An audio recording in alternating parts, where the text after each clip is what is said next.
Hi friends, இன்றைக்கி நம்ம கோவை சமையலில் மைதா கார்ன்ஃப்ளவர் எதுவும் சேர்க்காம ஆயிலில் பொரிக்காமல் எப்படி சோயா 65 பண்ணலாங்கிறத பார்க்கலாம் வாங்க.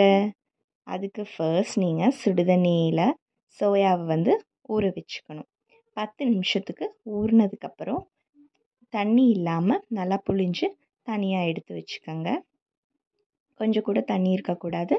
நல்லா புழிஞ்சு எடுத்து வச்சுட்டதுக்கப்புறம் கரம் மசாலா சேர்த்துக்கோங்க, மஞ்சத்தூள்,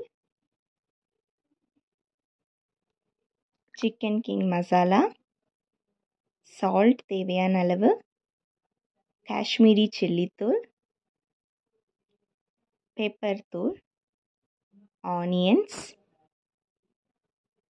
கெட்டி தயிர் 2 ஸ்பூன்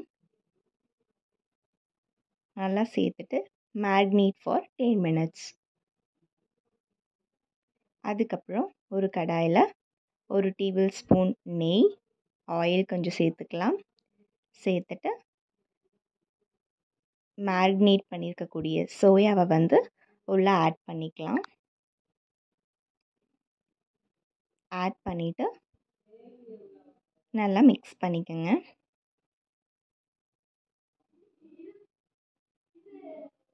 மிக்ஸ் பண்ணிவிட்டு கறி லீவ்ஸ் ஆட் பண்ணிக்கலாம்.